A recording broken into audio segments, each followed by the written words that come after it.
Nessa manhã de domingo, né? Vamos pedir assim tranquilidade para o nosso espírito, por todos os que estão ligados conosco, direto ou indiretamente,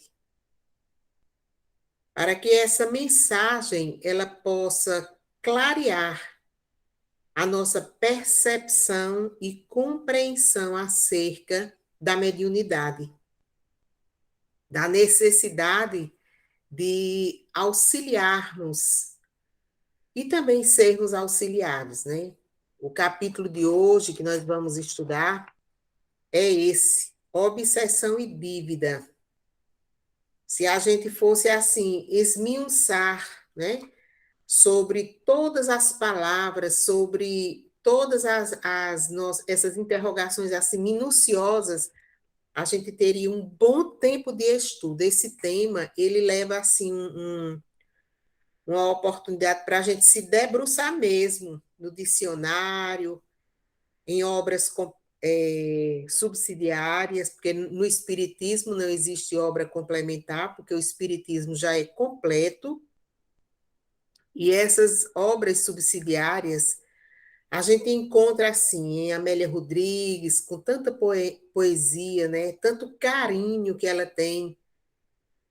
Nós encontramos também Emmanuel, Chico Xavier, Divaldo Franco, através da nossa querida Joana de Ângeles, Manuel Filomeno de Miranda, e foram tantos outros que nós fomos buscando compreender melhor.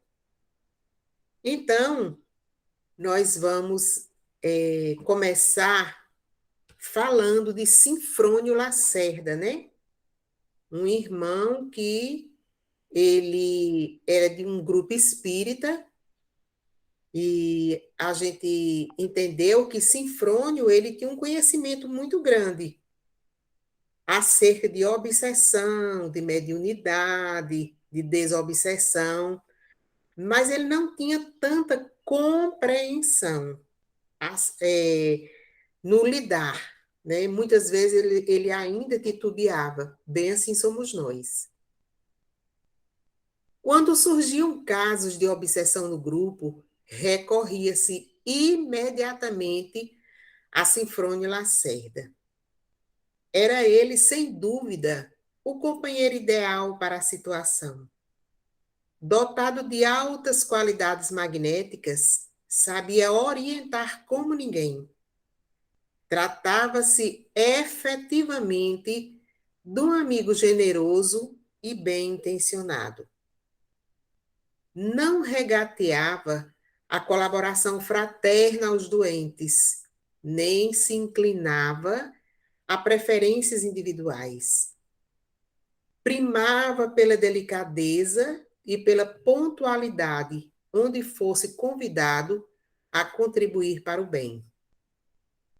Por sua clarividência admirável, aliada à firme disposição de servir, atingia as melhores realizações. Especializara-se, por isso, na assistência aos obsidiados, em que obtinha verdadeiros prodígios a lhe coroarem a dedicação.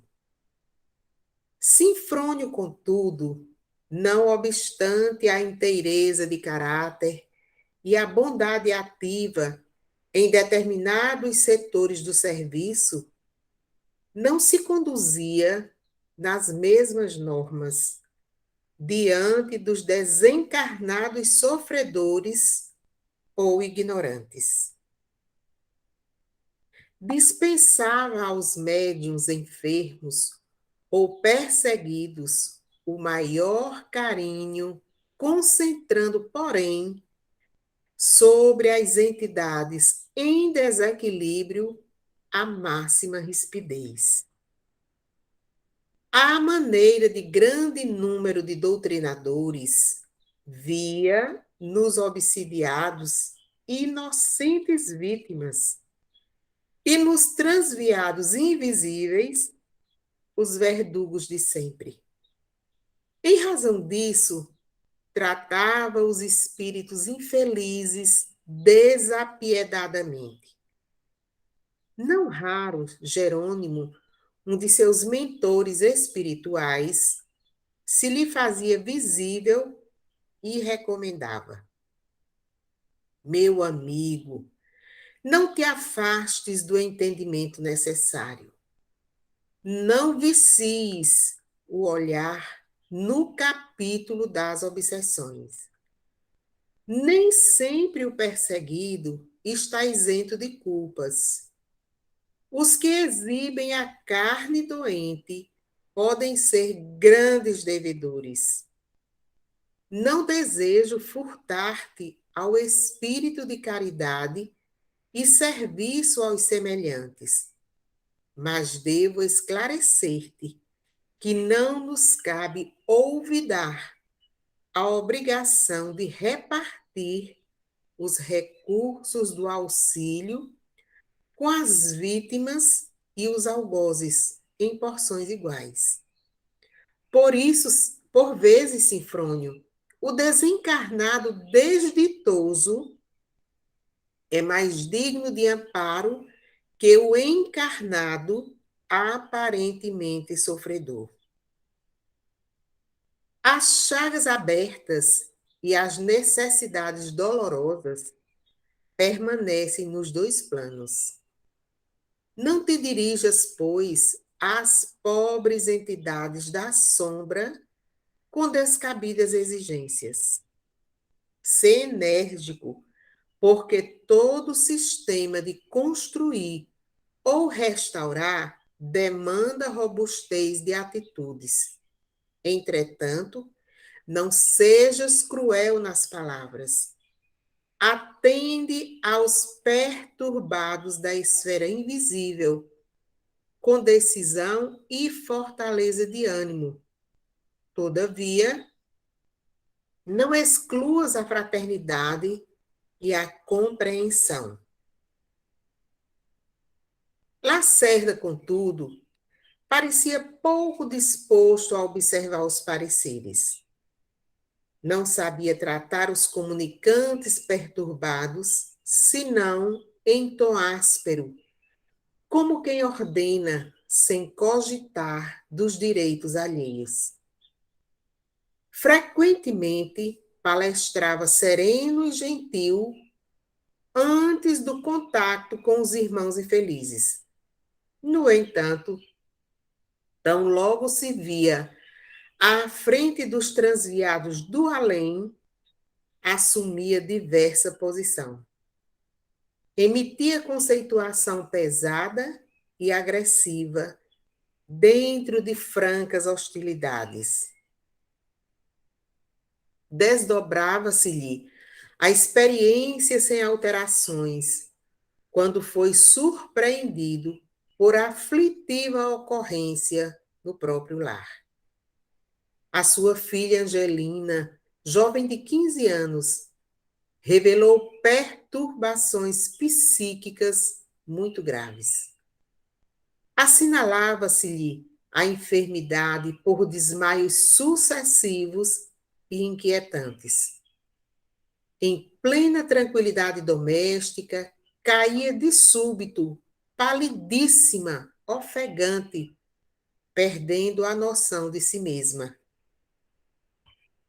O pai carinhoso, extremamente impressionado com a situação, iniciou o tratamento através de passes curativos, sem resultados positivos na cura. Alarmou-se a família em virtude dos acessos frequentes e movimentaram-se providências diversas. A esposa de Sinfrônio reclamou a consulta ao psiquiatra e o companheiro, embora convicto da legitimidade do fenômeno de obsessão, por verificar a presença do perseguidor com os próprios olhos, foi compelido a valer-se do especialista, que diagnosticou a epilepsia comum. As injeções e os comprimidos, porém, não resolveram o problema. A prostração da enferma era cada vez maior. O genitor, não obstante conhecer centenas de casos daquela natureza, achava-se atônito. A obsessão da filha desconcertava-o. Mobilizara todos os recursos ao seu alcance, sem que se fizesse sentir qualquer resultado satisfatório. Via a entidade perturbadora que eliminava a tranquilidade doméstica, anotava as ocasiões em que se aproximava sutilmente da jovem, despendia esforços variados, mas não conseguia deslocar o estranho perseguidor. Às vezes, na intimidade, quando Angelina desfalecia de súbito, o devotado pai debalde recorria à palavra forte. Acusava o infeliz asperamente, admoestava-o com rigor. A filha, contudo, parecia piorar com semelhante prática. Atormentado pela ineficiência do seu método, Sinfrônio, esperançoso, organizou um programa de reuniões semanais no próprio ambiente da família, buscando atender ao caso complexo. As manifestações através da obsidiada começaram imprecisas. Entretanto, a entidade perturbadora não conseguia articular a palavra. Incorporava-se em Angelina, prostava dolorosamente, mas tanto o comunicante quanto a médium pareciam enfermos espirituais em posição grave. Sinfrônio, na maioria das vezes, internava-se pela extrema excitação. No dia em que eu puder falar com esse obsessor infame, na certeza de ser ouvido, comentava irritadiço, expulsá-lo-ei para sempre. Movimentarei todos os meus recursos magnéticos para enxotá-lo como se fosse um cão. Depois de 10 meses, decorridos sobre as reuniões sistemáticas, certa noite articulou o infeliz as primeiras frases angustiosas. Sinfrônio escutou-lhe as lamentações num misto de sentimentos contraditórios, experimentando, acima de tudo, certa satisfação por atingir a presa na esfera verbal. Desventurado salteador das trevas, exclamou o doutrinador após ouvi-la. É chegado o momento de tua rendição. Vai-te daqui, ouve minhas determinações. Não mais voltes a esta casa. Nunca, nunca mais. Não é possível, gemeu o infortunado. Angelina e eu estamos ligados desde muitos séculos. E não somente nós, ambos sofremos nesta situação. Você também, Sinfrônio, foi meu perverso inimigo. Algemas de ódio me ligam ao seu lar, muito antes que as paredes de sua casa se levantassem. Sinfrônio Lacerda, neurastênico, interceptou-lhe a confissão e concentrou todo o seu potencial magnético, bradou autoritário. Nem mais uma palavra. Não desejamos ouvir-te. Retira-te, cruel perseguidor. Ordeno, afasta-te, afasta-te. Como se a mísera entidade fora premida por uma pinça de vastas proporções, desgarrou de chofre, caindo, porém, Angelina em terrível imobilidade. Esforçou-se o pai por despertá-la, mas em vão. 3, 4, 5 horas escoaram aflitivas. Agravado assim o problema, foi chamado o médico, que identificou o estado comatoso. Depois de 14 horas de angústia, Sinfrônio Lacerda, chorando pela primeira vez, convidou alguns irmãos para uma prece de socorro urgente, desfazendo-se em lágrimas na rogativa de auxílio aos benfeitores espirituais. Finda a súplica, Jerônimo, o sábio mentor que o acompanhava de perto, falou conselheirático. Meu amigo, todas as obsessões, quanto às moléstias de qualquer procedência, podem ser tratadas, mas nem todas podem ser curadas, segundo os propósitos do homem.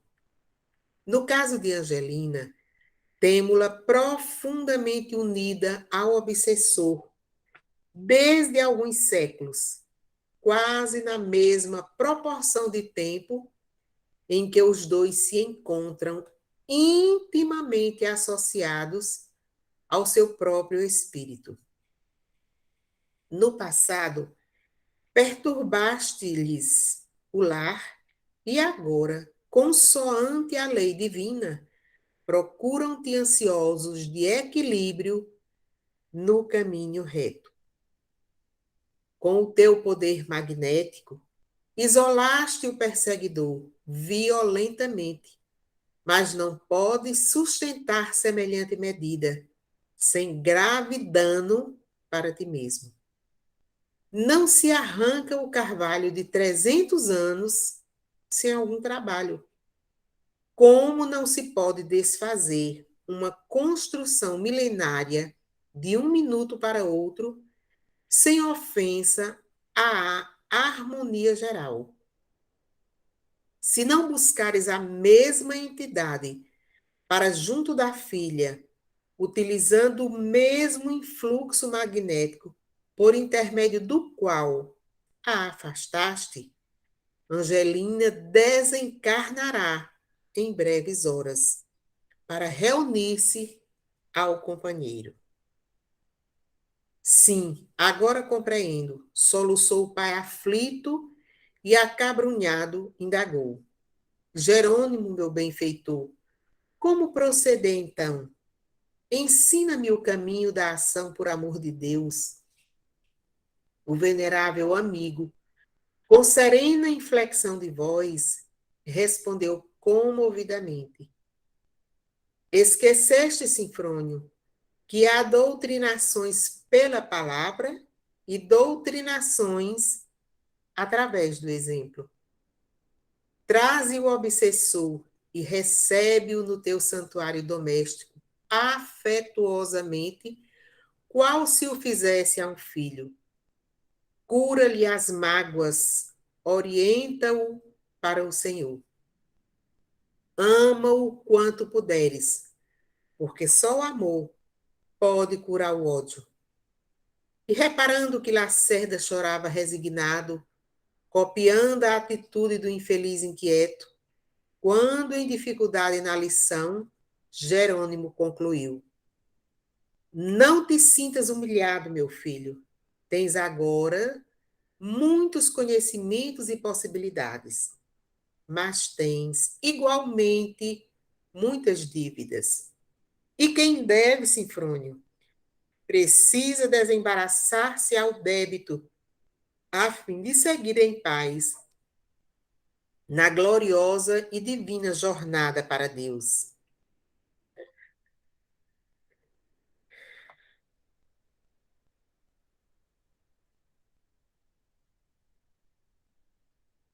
A gente vê que nessa lição aqui,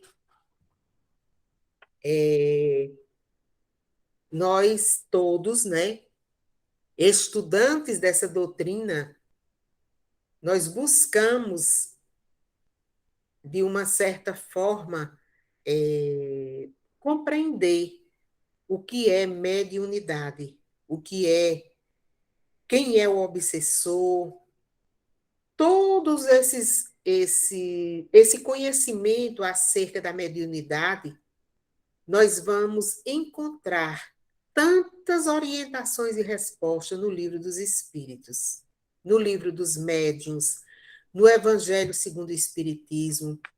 E essa obra kardeciana, ela é um manancial de conhecimentos. Nós vamos observar também,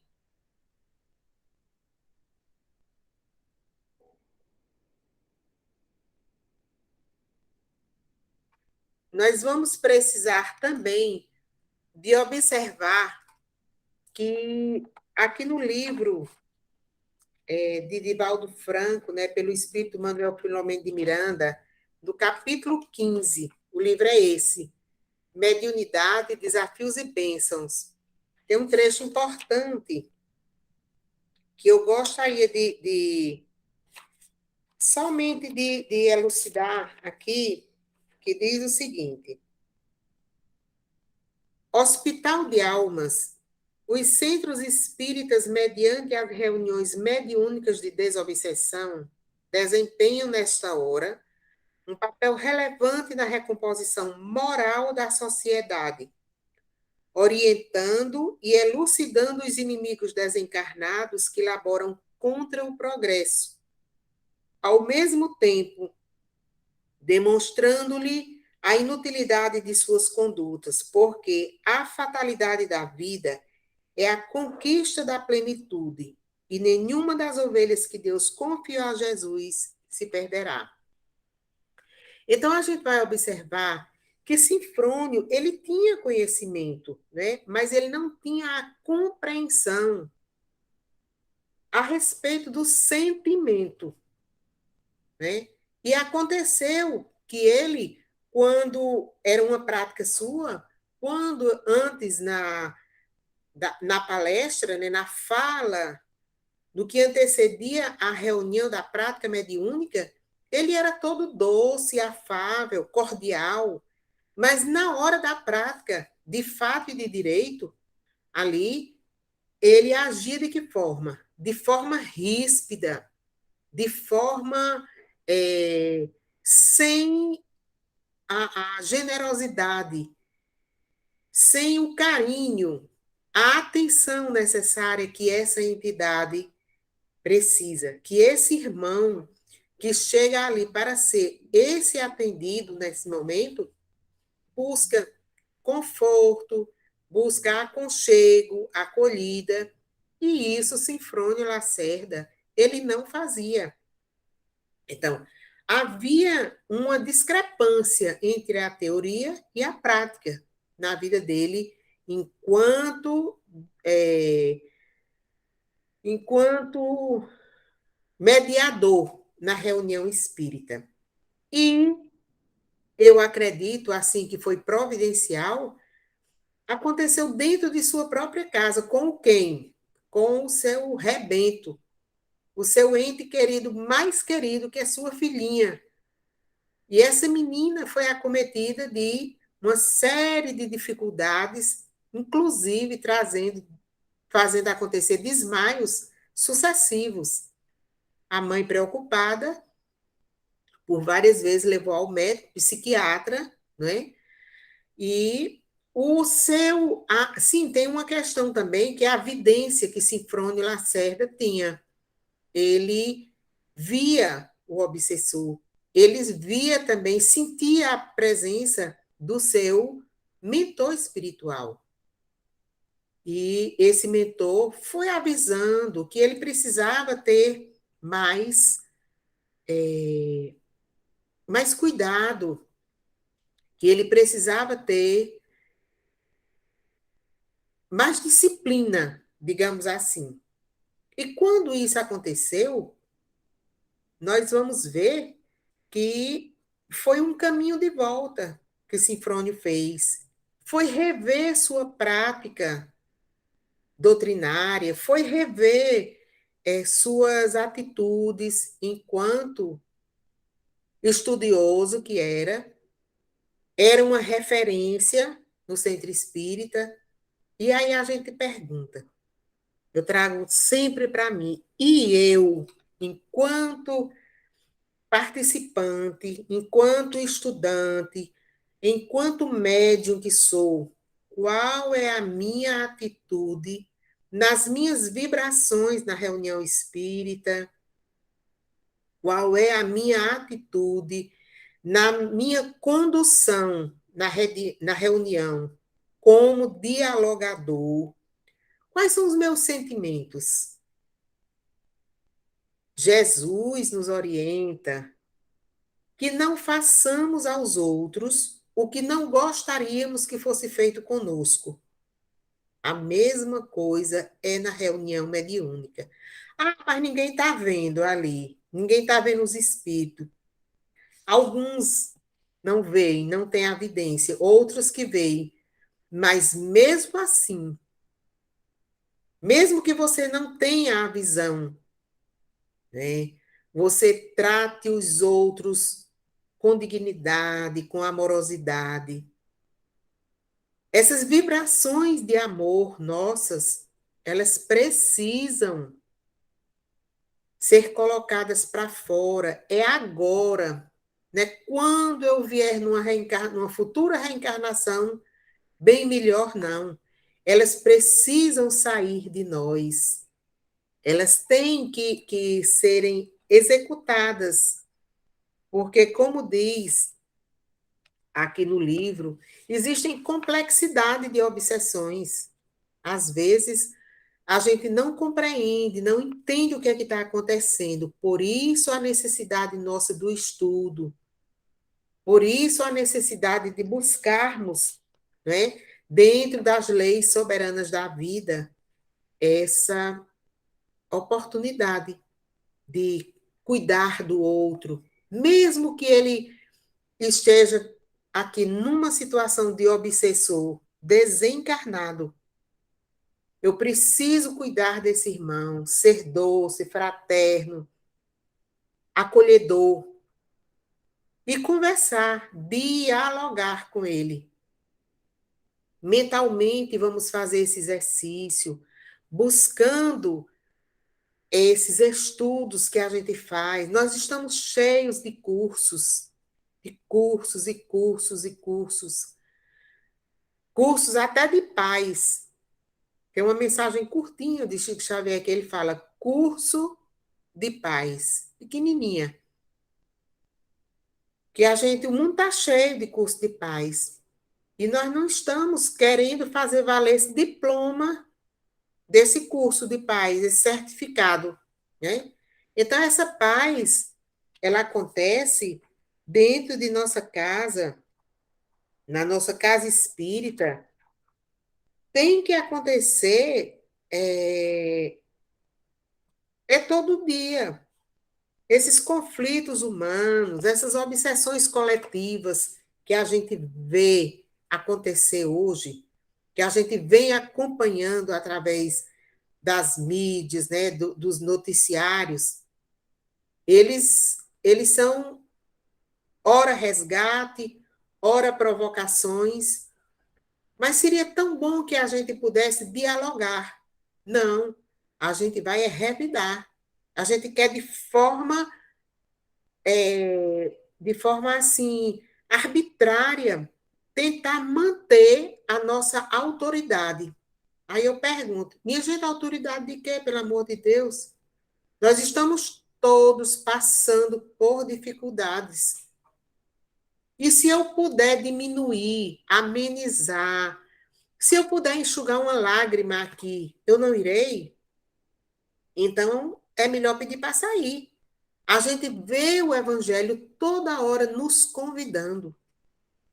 Os livros nos convidando para modificar nossa conduta de outrora, modificarmos esse proceder, essa forma de proceder nossa, de fazer, de querer fazer as coisas à nossa moda, do nosso jeito, querendo ser mais intelectual, querendo, primeiramente, porque Sinfrônio se achava, né, que ele conseguia fazer as coisas do jeitinho dele. Mas a gente precisa passar na pele o que Sinfrônio passou. Não que eu estou desejando que todo mundo precisa passar por sofrimento. Não estou querendo falar isso. Mas que a gente precisa passar na pele para a gente poder valorizar o outro. Todos nós, minha gente, estamos passando por dificuldades assim gigantescas. E essas enfermidades físicas e também da nossa alma, elas acontecem para mostrar que nós não somos melhores que ninguém, que o outro precisa ser amado, precisa ser respeitado, igualmente como nós gostaríamos de sê-lo. E os livros, as referências bibliográficas, nós temos assim diversas. Tem um livrinho curto que fala Obsessores. Quem são eles? Mais ou menos assim, fininho, no instante você lê. São irmãos iguaizinhos a nós, que estão desencarnados. Eu posso até postar a foto para depois vocês olharem. Então, nós encontramos no Evangelho casos e casos, né, de obsessores, pessoas endemoniadas, homens, mulheres, jovens, né? E que Jesus vem com sua palavra apenas.